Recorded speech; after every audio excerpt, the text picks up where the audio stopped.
Greetings, fellow Watford fans. Omar here with a Orns 10-minute take on Bristol City nil, Watford nil. It was a dreary performance by Watford at Ashton Gate today.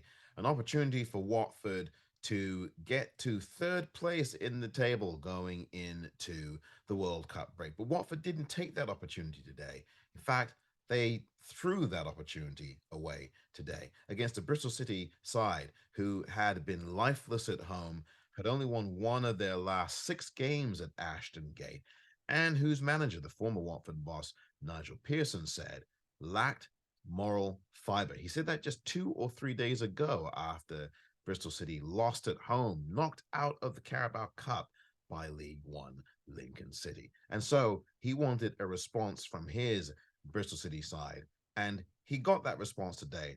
But largely, Watford contributed to it by not doing enough in this game. Not nearly enough. They sat off of Bristol City throughout much of the game, especially in the first half, and did not trouble Bristol City at the other end of the pitch. They had maybe 2 forays into the Bristol City half, if any meaningful intent, really maybe 2 forays specifically into the Bristol City 18-yard box in the first half. That was how insipid and poor Watford were today. They maybe had one shot on target the entire game, if that at all.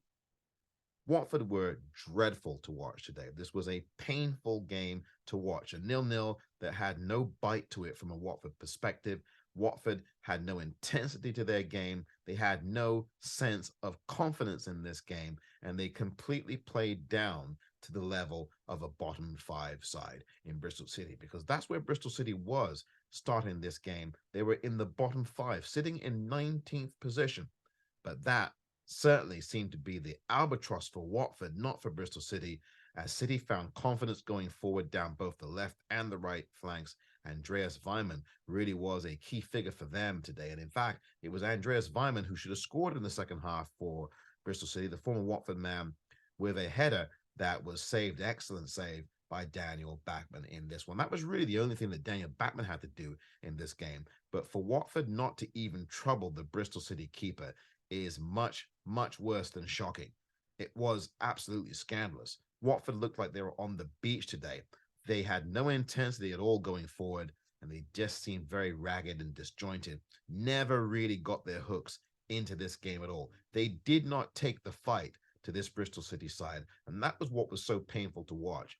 A Watford team who had the quality, who had the belief, who had momentum coming into this game, completely allowing things to go the way they did, throwing away an opportunity that was presented to them on a silver platter before the start of the game. A very good chance to beat a team low in confidence, a team low in the table, a team who had just come off a defeat to League One outfit, and completely thrown away by Watford. Absolutely shocking to me. Watford should have done a whole lot better than the 0-0 draw that they got. But it's not because they played very well and came close to scoring. It was because they didn't play well at all and didn't have any kind of opportunity to score in this game. Not really. Not once. Not once was this Bristol City keeper put under any kind of pressure by Watford players today. And that's disgraceful. That just cannot be happening in these games. You have an opportunity to go into a World Cup break with a third place finish going in, pending, of course, the game tomorrow between Burnley and Blackburn, and you end up throwing it all away. This was a costly game for Watford to get a 0-0 in, because they did, granted, move up a spot in the table because Norwich City lost at home to Middlesbrough. But the costly thing about this game was the loss of Dan Gosling, pardon me, the two Dans. The loss of Dan Gosling in this game was immense for Watford. He had been a real foot soldier for Watford, playing in positions that he was not familiar with, was not his strong point, and he did very admirably indeed. Now we will be missing him, according to Slaven Bilic, for, quote, a long time. This adds to the latest injury woes that Watford have had, the latest catalogue of Watford injuries. And someone must ask, what's going on in the medical department again?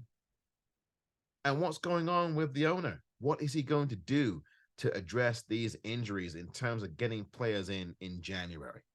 Yeah, the World Cup break couldn't have come at a better time for Watford, but the problem is that they have a whole mash unit now of injuries. Raymond I is still out, and he's been out since August. Courtney House has been out since early October, late September, somewhere around there. You have injuries to the likes of Tom Cleverley. He's been out since August. And those are just a few of the players who have been out for a prolonged period of time. And now add to that Dan Gosling. It does not read very well at the moment for Watford. And I would have loved for Watford to get 3 points today because it just gives a different gloss to the way that Watford are entering this World Cup break. But because Watford really didn't trouble Bristol City in any way today, it just gives you that hint of malaise, that word again, malaise, that has been floating and permeating the air after this Bristol City match.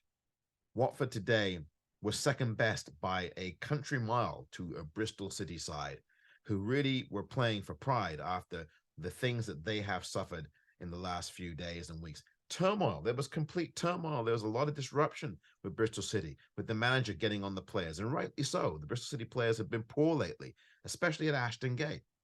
And with a technical director coming in just this week. So there were plenty of things for Bristol City players to be distracted by, but fair credit to them and fair play to them. They did what they had to do to try to win a game. Watford didn't do anything. And that was the big difference in this game today. Watford go into the break in fourth place and on 33 points, 5 points away from the automatic places. This is Slaven Bilic's first game in charge at Watford where there was a draw. His previous 10 games, 6 wins and 4 defeats.